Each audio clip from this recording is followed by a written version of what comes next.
ওবায়দুল কাদের সাহেবের পছন্দ হয় না। উনি পরশুদিন বোধহয় বক্তৃতা করেছেন, বিএনপি কাদের সাথে ঐক্য করছে, সব ছোট ছোট দল, আমরা তো খুঁজেই পাই না। ওবায়দুল কাদের সাহেব, আমরা তো গণতন্ত্র মঞ্চের নেতারা এই স্বাক্ষর কর্মসূচিতে যাই।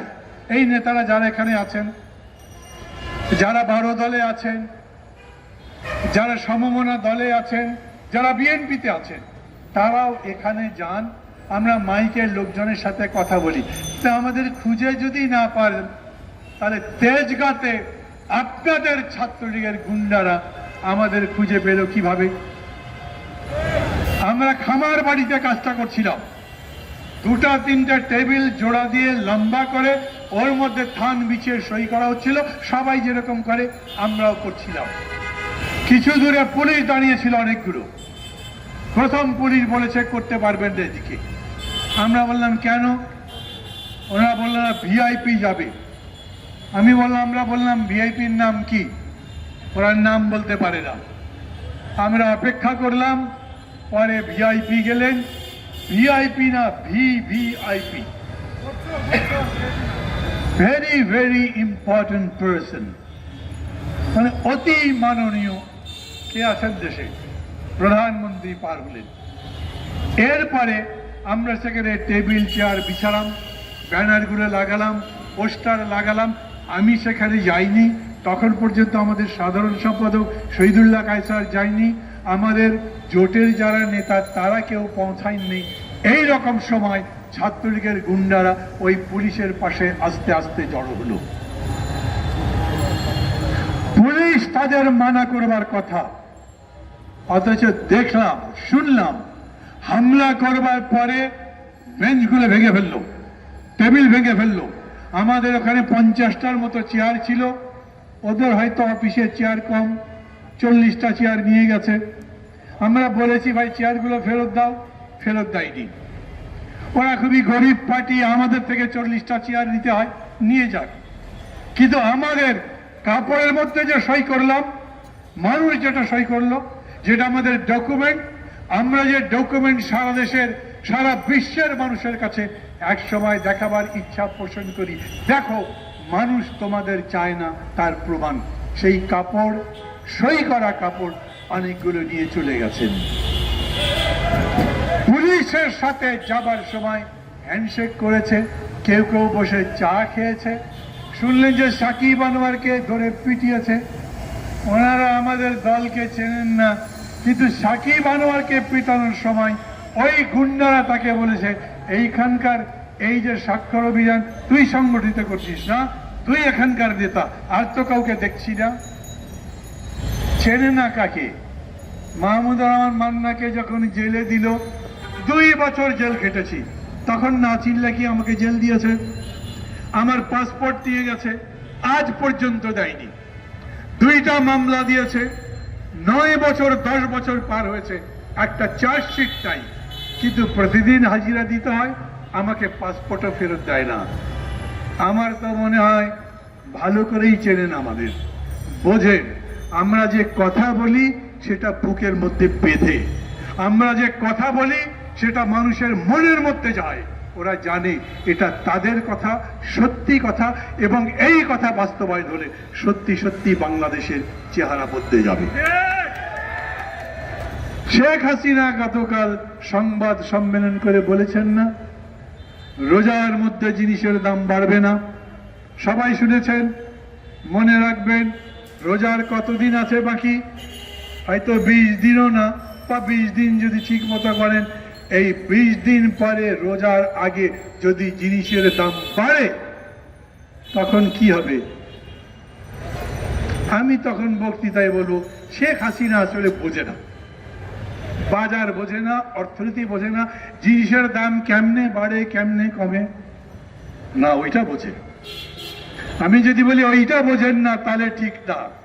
কারণ সকালে পেঁয়াজের দাম 40 টাকা, বিকালে বিক্রি করে 50 টাকা, এই সময়ের মধ্যে 10 টাকা বাড়ে, উনি তা তো বন্ধ করেন না। উনি বলছেন ওই যে ওরা গতবার পেঁয়াজ লুকিয়ে রেখেছে, সেই গরমের মধ্যে পেঁয়াজ ভিজে ভিজে পচে গেছে, তাই পেঁয়াজের দাম বেড়েছে। উনি বোঝেন মনে হয়? মনের মধ্যে জেদ, মাথার মধ্যে আগুন, প্রতিহিংসার আগুন। দেখতে পারে না বিরোধী দলকে, মনের সুখে রাজত্ব করবে। কিন্তু আমরা সব সময় বলি আমাদের সুখ নাই, আপনি কিভাবে সুখে থাকেন? অতএব উনি আমাদের বিরুদ্ধে বলতেই শুরু করেছেন। দাম কমাতে পারবে না? যদি পারে বিনীতভাবে বলি চাপাবাজি ছেড়ে দেন, এই ধরনের ফালতু কথা বলা ছেড়ে দেন। আপনি ছাড়েন, আপনাদের নেতাদের বলেন যা যা করেছেন এগুলো সব আমরা জানি।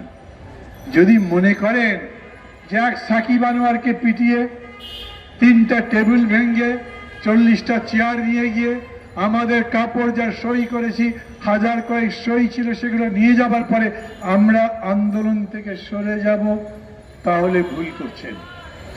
খুব স্পষ্ট করে শোনেন, মার 1 দিন খাবো, 2 দিন খাবো, 3 দিন খাবো, কিন্তু 4 দিনের দিন ঘুরে দাঁড়াবো।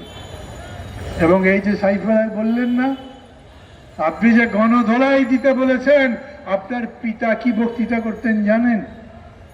ওই যে এক সেন্টার ফরওয়ার্ড ছিল, সেই সময়ের বিখ্যাত মানুষ, অত বড় সেন্টার ফরওয়ার্ড তখনকার পূর্ব পাকিস্তানে ছিল না। উনি বলতেন ওর মাথায় যদি বল যায়, গোলকিপার 2 দিকেই সাবধান থাকো, কোন গোলের মধ্যে বল ঢুকিয়ে দেয় তার ঠিক তাই।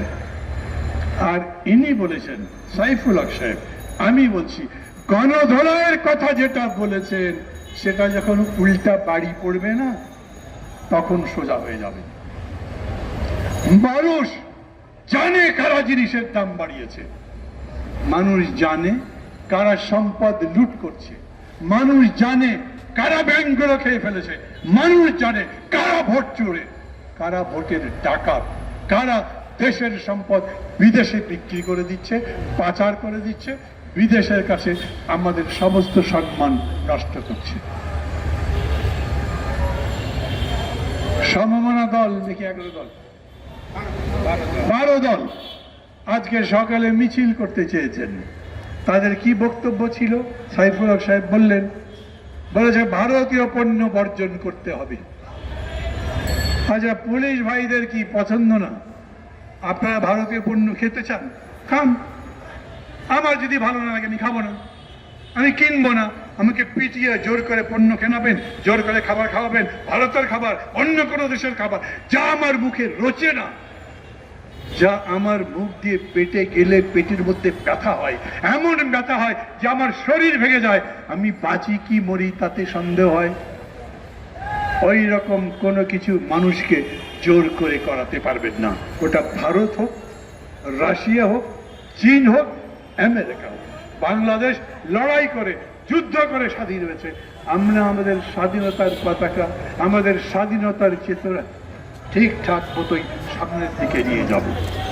আমি খুব স্পষ্ট কণ্ঠে বলতে চাই, এটা ঠিক ওরা বলে, এবং বিভিন্ন জায়গাতে বিশেষ করে মধ্যবিত্ত মানুষকে, অন্যান্য মানুষ যারা বোঝেনি তত বোঝে, তাদের কাছে বলে কই ভোটে তো আমরাই জিতলাম। আমরা বলি ভোট হয়েছে, মানুষ বলে না ভোট হয়নি। তাহলে জিতলো কে? ভোটই হয়নি। ওরা বলেছে ভোট হবে, আমরা বলেছি ভোট দিতে যাবেন না। এখন বিরোধী দলের নেতারা যখন বলছে এই নির্বাচনে সরকার জেতে নাই, বিরোধী দল জিতেছে, এমন একটা কনস্টিটিউশন বানিয়েছেন, সেই কনস্টিটিউশনে কোনো ভোট না বউ যদি পড়ে, তাহলে ভোটের দিন পার হয়ে গেলে সেটা ভোট। যদি 0.00001% ভোট পড়ে, তাও সেটা ভোট। আর সেই ভোট নিয়ে এত কথাবার্তা বলছেন, কারণ হচ্ছে আপনারা জানেন দেশের মানুষ আপনাদেরকে ভোট দেয়নি, তাই সব জায়গায় বলবার চেষ্টা করছেন এবং বলছেন বিরোধী দল আবার জিতলো কোথায়। আমরা বলছি আমরা জিতলাম কারণ 95% জন মানুষ আমাদের কথায় ভোট দেয়নি। আমরা বলছি এই 95 জন মানুষকে আমরা রাস্তায় আনছি।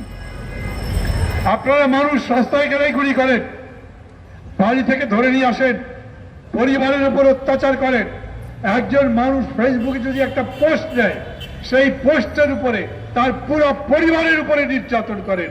মনে করেছেন এই নির্যাতনের কারণে মানুষ যখন ভয় পাচ্ছে, তার মানে হচ্ছে তারা বিরোধী দলের সাথে নাই, বরঞ্চ সত্যি হচ্ছে তারা বিরোধী দলের সাথে আছে। আজও আমরা বলি আমাদের আন্দোলনের সাথে জনগণ আছে, শুধু ভয়ের যে কারণ এখন পর্যন্ত আছে ওইটা কাটবে। এই কাটবার পরে দিনক্ষণ গুনবার দরকার লাগবে না, সরকার নিজেরা পালাবার পথ পাবে না। ওই দিন আসছে, আর সেই দিনের প্রস্তুতির জন্যই আমরা আমাদের কাজগুলো অব্যাহত রেখেছি। আমরা বলেছি আমরা অন্য কোন রকম চিন্তার মধ্যে নাই, আমাদের মধ্যে কোনো পিছুটান নাই, আমাদের মধ্যে কোনো ভয় নাই, কোনো লোভ নাই। আমরা এই সরকারকে কেয়ারও করি না, কারণ এই সরকারকে সরকারই মনে করি না, ও তো ভোটের ডাকাত। ওকে বিদায় করব, আজ পারি কাল পারি নইলে পরশু। ওরা যখন আমাদের বলি ভাই কবে বিদায় করবেন, আপনাদের 21 বছর লেগেছিল না আরেকবার ক্ষমতায় ফিরতে? লজ্জা করে না এই সমস্ত কথা আমাদের জিজ্ঞেস করতে? আমরা বলছি আমরা আপনাদেরকে পরাজিত করেছি রাজনীতির মাঠে, আপনারা গায়ের জোরে টিকে আছেন, গায়ের জোরে আপনাদেরকে পরাজিত এখনো করা যায় নাই, কিন্তু আপনাদের গায়ের জোর শেষ হয়ে যাবে, মানুষের সাহস বাড়বে, মানুষের গায়ে জোরও বাড়বে, আমরা জিতব। সেই দিনের জন্য অপেক্ষা করেন। কথা বলা শেষ করব, শেষ করবার আগে বলি আমাদের যে কর্মসূচি, সেই কর্মসূচি আমরা অব্যাহত রাখছি। আমাদের গণস্বাক্ষর কর্মসূচি চলবে। এই যে ব্যাংক চুরি করেছেন, অর্থনীতি খেয়ে ফেলেছেন, রিজার্ভ শেষ করে দিয়েছেন, তার প্রতিবাদে ব্যাংকে ব্যাংকে অর্থনীতিতে যেন এই রাজ্যে শুরু করা হয়েছে, তার বিপক্ষে 28 তারিখে গণতন্ত্র মঞ্চ আবার সমাবেশ করবে। 28 তারিখে